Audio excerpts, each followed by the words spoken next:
Guys, Jackie M, how you doing? Just give me a minute while I share this out. And if you're watching this on YouTube or anywhere else, just say hello.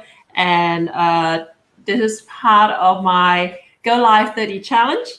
And just, if you're going to, why is this not showing up? Just hang on, just give me 2 seconds.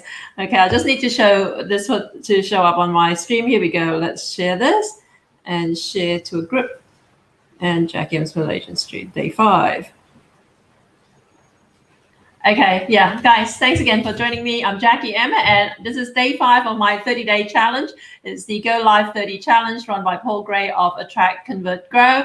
And what I'm doing, my topic is 30 days of Malaysian cooking tips. Okay, like I said, this is day 5. If you've missed some of the others, just go back to look them up. You can find them. Your best bet is to find them on my Facebook, in my Facebook group, which is called Jackie M's Malaysian Street Food Kitchen, or you can find it on my YouTube channel, which is just youtube.com/Jackie M, spelled JACKIEM. And for those of you who don't know who I am, I'm a former Malaysian restaurant owner based here in Sydney, Australia.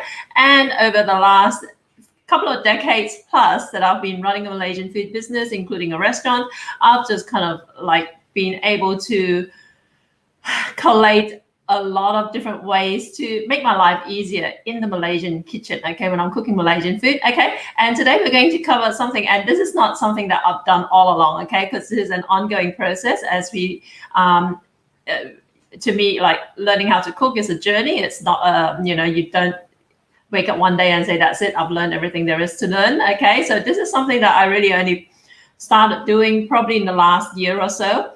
And what it is, okay, if you're familiar with Malaysian cooking, especially when you're cooking curries or sambals and all that kind of stuff, I think one of the most annoying and least pleasant aspects of frying up, of cooking a Malaysian rendang, for instance, is the amount of time you stand basically stirring the wok, right?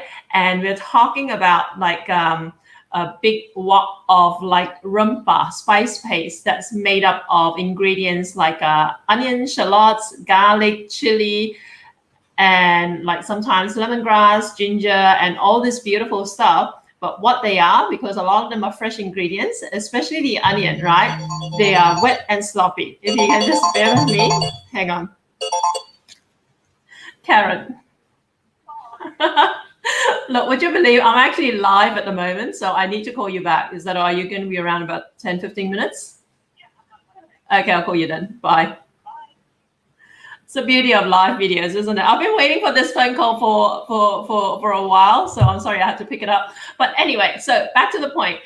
Rendang, when you're cooking rendang takes a long time to cook, as you would know. It takes like hours, but also the most annoying part of it is just standing over a wok and stirring the spice paste while you're waiting for it to brown and for the oil to separate. Because what happens, you use quite a lot of oil, and you are also frying up a lot of like really wet like ingredients, like I said, like onion and shallots and all that sort of stuff that have been minced to a pulp, right?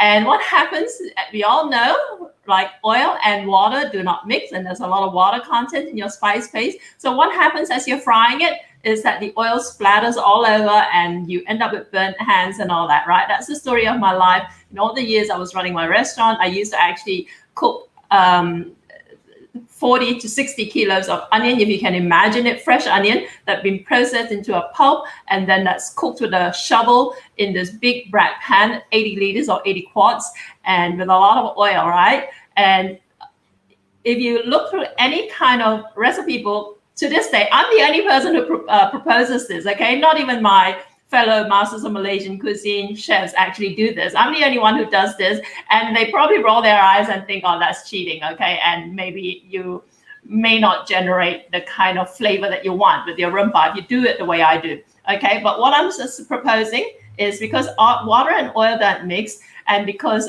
all these cookbooks tell you, all these cooking videos and all these instructors tell you to cook the rempah this way. They'll tell you, fill up your wok with oil, all right? Heat it up, and then add your rempah, and it's this big sloppy mess.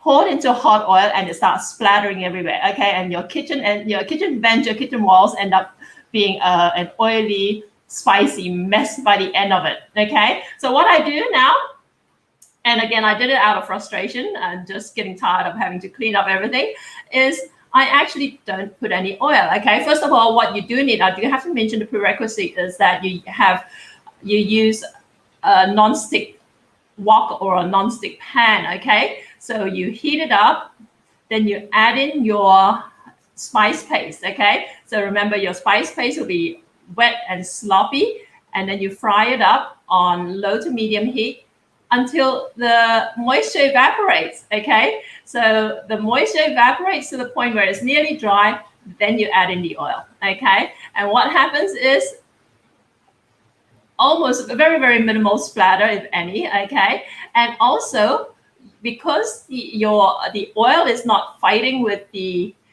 ingredients to pull out the moisture, the time it takes to fry up once you finally do add the oil after your rempah, your spice paste is already nearly dry, is very minimal. Okay, so you fry, instead of taking like, I don't know, half an hour to fry, you might only end up taking 5 minutes. Okay, or whatever, depending on the quantity. Obviously, we're talking about you know, different like factors that come into play. So that's what I do nowadays. Okay, I was just doing a cooking lesson for a corporate group last night. Okay, which some of the things that I do nowadays, because all of my stuff are online. By the way, I closed my restaurant over 7 years ago, guys, and people still talk to me today like, oh, I can't wait to book a table at your restaurant. No, I closed my restaurants over 7 years ago because I've got a sick child who, Noah.